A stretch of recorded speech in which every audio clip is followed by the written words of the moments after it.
So, let's start with a question. How do you build a new you? Is it an act of pure will? A conscious, deliberate choice to, well, manufacture a new identity from the ground up? Or do you throw all that out? Is it a purely physical game? A data-driven mission to optimize your body, where really the only goal is just don't die? And what happens when your grand plan for yourself slams right into the cold, hard rules of the world, reminding you that most of us, well, we're not the exception? Okay, so how are we supposed to make sense of all this? Today, we're going to try and decode the modern blueprint for self-creation. We're diving into all the conflicting, sometimes confusing, but always fascinating advice on how to design the life and the person you really want to be. It all seems to start with a decision. And I'm not talking about a wish or a hope, but a real conscious choice. You know, creators like Margarita Nazarenko argue that the very first step is to decide with absolute crystal clarity on the person you're going to become.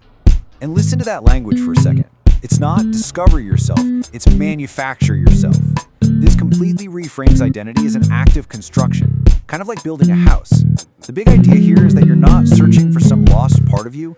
You are the architect and the builder. That gives you all the power to design yourself from the ground up. Nazarenko uses this super simple Elizabeth analogy to make it all real. Just look at the two columns. Old Elizabeth likes cakes. New Elizabeth, she does not. And it's not a struggle, it's not a diet, it's just a fundamental shift in who she is. For New Elizabeth, a cake is like dog food. It's just not for her. She doesn't just stumble through life anymore, she has firm boundaries, because that is who she is now. Simple as that. Okay, so let's say you've done it. You've manufactured this new you on the inside. But how does this new person do out in the real world, especially when it comes to something as messy as relationships? This brings us to a totally different idea, that it's not just about who you decide to be, but about the hard rules you might have to play by. And here is the brutal, simple logic from He's Just Not That Into You. The movie's whole argument is that the world of attraction doesn't care about your manifesting. It operates on a set of clear, unwritten rules.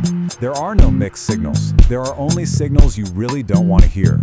And these right here, these are the scripts that prove the rule. The soft pass.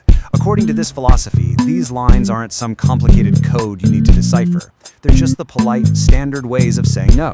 The rule is dead simple. If they wanted to, they would. End of story. So we've got these two big opposing forces, right?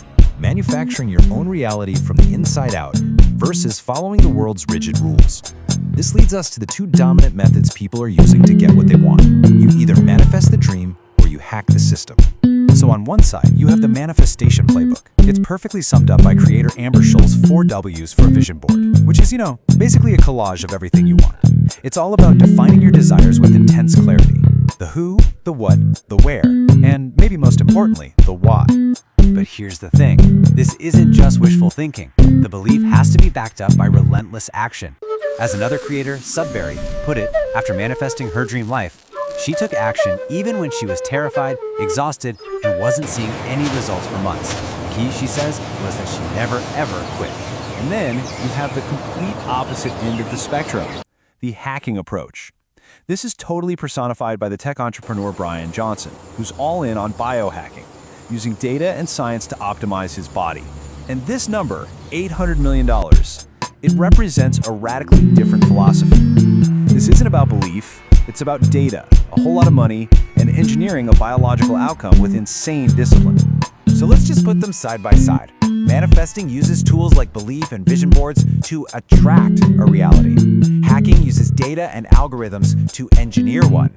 It's kind of funny, while someone like Scholl wants to hack the system to get her dreams, Johnson sees his own body as the system to be hacked and optimized.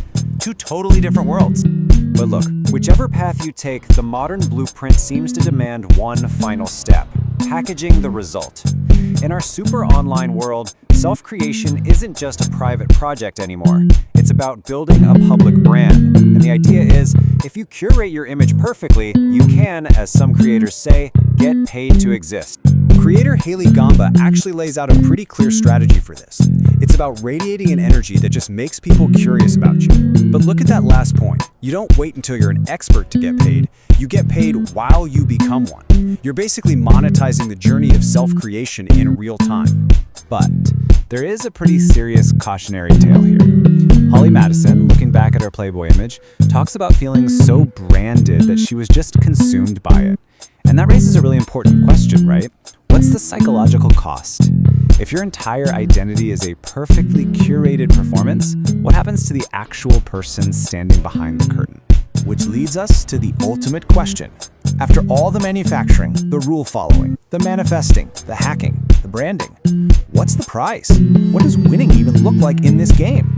Because if you don't actually define the end goal, this whole project of self-creation can just become an endless, exhausting loop.